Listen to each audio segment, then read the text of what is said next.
Chapter 2. Europe's Downfall. 1. Europe and America. Over the heads of the European tribes, two mightier peoples regarded each other with increasing dislike. Well might they, for the one cherished the most ancient and refined of all surviving cultures, while the other, youngest and most self-confident of the great nations, proclaimed her novel spirit as the spirit of the future. In the Far East, China, already half American though largely Russian and wholly Eastern, patiently improved her rice lands, pushed forward her railways, organised her industries, and spoke fair to all the world. Long ago, during her attainment of unity and independence, China had learned much from militant Bolshevism, and after the collapse of the Russian state, it was in the East that Russian culture continued to live. Its mysticism influenced India, its social ideal influenced China. Not indeed that China took over the theory, still less the practice of communism, but she learnt to entrust herself increasingly to a vigorous, devoted and despotic party, and to feel in terms of the social whole rather than individualistically. Yet she was honeycombed with individualism, and in spite of her rulers, she had precipitated a submerged and desperate class of wage slaves. In the far west, the United States of America openly claimed to be custodians of the whole planet. Universally feared and envied, universally respected for their enterprise, yet for their complacency very widely despised, the Americans were rapidly changing the whole character of man's existence. By this time, every human being throughout the planet made use of American products, and there was no region where American capital did not support local labour.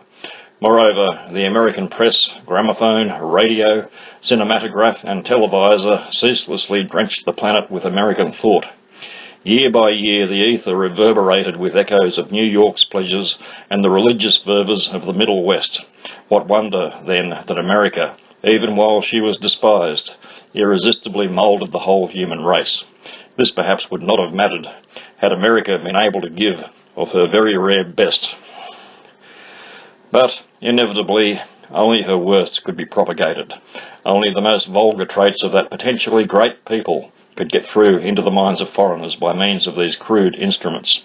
And so, by the floods of poison issuing from this people's baser members, the whole world, and with it the nobler parts of America herself, were irrevocably corrupted.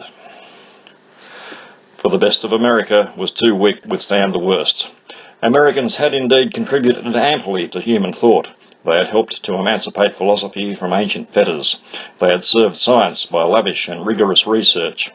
In astronomy, favoured by their costly instruments and clear atmosphere, they had done much to reveal the dispositions of the stars and galaxies. In literature, though often they behaved as barbarians, they had also conceived new modes of expression and moods of thought not easily appreciated in Europe. They had also created a new and brilliant architecture, and their genius for organisation worked upon a scale that was scarcely conceivable, let alone practicable, to other peoples. In fact, their best minds faced old problems of theory and of valuation with fresh innocence and courage, so that fogs of superstition were cleared away wherever these choice Americans were present. But these best were, after all, a minority in a huge wilderness of opinionated self-deceivers, in whom, surprisingly, an outworn religious dogma was championed with the intolerant optimism of youth. For this was essentially a race of bright but arrested adolescents. Something lacked which should have enabled them to grow up. One who looks back across the aeons to this remote people can see their fate already woven of their circumstances and their disposition, and can appreciate the grim jest that these, who seemed to themselves gifted to rejuvenate the planet, should have plunged it inevitably through spiritual desolation into senility and age-long night. Inevitably. Yet here was a people of unique promise, gifted innately beyond all other peoples. Here was a race brood of all other races and mentally more effervescent than any. Here were intermingled Anglo-Saxon stubbornness, Teutonic genius for detail and systemisation, Italian gaiety, the intense fire of Spain, and the more mobile Celtic flame. Here also was the sensitive and stormy Slav, a youth-giving Negroid infusion, a faint but stimulating trace of the Red Man, and in the west a sprinkling of the Mongol. Mutual intolerance no doubt isolated these diverse stocks to some degree, Yet the whole was increasingly one people, proud of its individuality, of its success, of its idealistic mission in the world, proud also of its optimistic and anthropocentric view of the universe. What might not this energy have achieved, had it been more critically controlled, had it been forced to attend to life's more forbidding aspects? Direct tragic experience might perhaps have opened the hearts of this people. Intercourse with a more mature culture might have refined their intelligence, but the very success which had intoxicated them rendered them also too complacent to learn from less prosperous competitors. Yet there was a moment when this insularity promised to wane. So long as England was a serious economic rival, America inevitably regarded her with suspicion. But when England was seen to be definitely in economic decline, yet culturally still at her zenith, America conceived a more generous interest in the last and severest phase of English thought. Eminent Americans themselves began to whisper that perhaps their unrivalled prosperity was not, after all, good evidence either of their own spiritual greatness or of the moral rectitude of the universe. A minute but persistent school of writers began to affirm that America lacked self-criticism, was incapable of seeing the joke against herself, was in fact wholly devoid of that detachment and resignation which was the finest, though of course the rarest mood of latter-day England. This movement might well have infused throughout the American people that which was needed to temper their barbarian egotism and open their ears once more to the silence beyond man's strident sphere. Once more, for only latterly had they been seriously deafened by the din of their own material success. And indeed, scattered over the continent throughout this whole period, many shrinking islands of true culture contrived to keep their heads above the rising tide of vulgarity and superstition.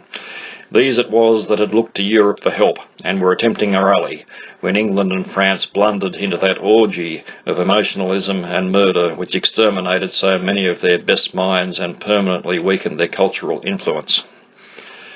Subsequently, it was Germany that spoke for Europe, and Germany was too serious an economic rival for America to be open to her influence.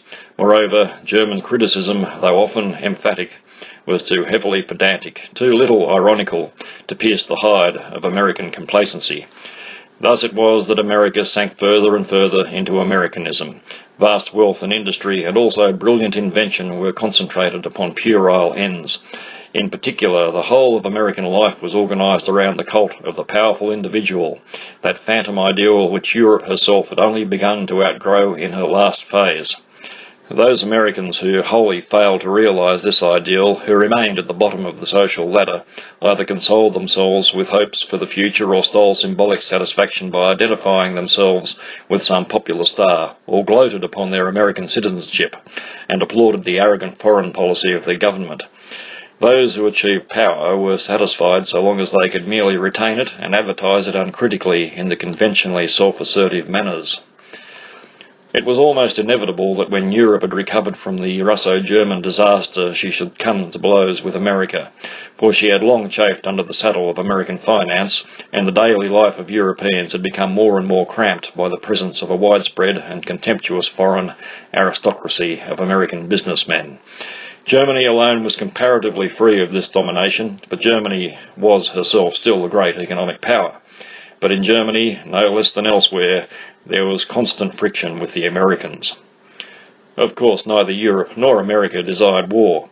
Each was well aware that war would mean the end of business prosperity, and for Europe very possibly the end of all things, for it was known that man's power of destruction had recently increased, and that if war were waged relentlessly, the stronger side might exterminate the other. But inevitably an incident at last occurred which roused blind rage on each side of the Atlantic. A murder in South Italy, a few ill-considered remarks in the European press, offensive retaliation in the American press accompanied by the lynching of an Italian in the Middle West, an uncontrollable massacre of American citizens in Rome, the dispatch of an American air fleet to occupy Italy, interception by the European air fleet, and war was in existence before ever it had been declared. This aerial action resulted, perhaps unfortunately for Europe, in a momentary check to the American advance. The enemy was put on his mettle and prepared a crushing blow.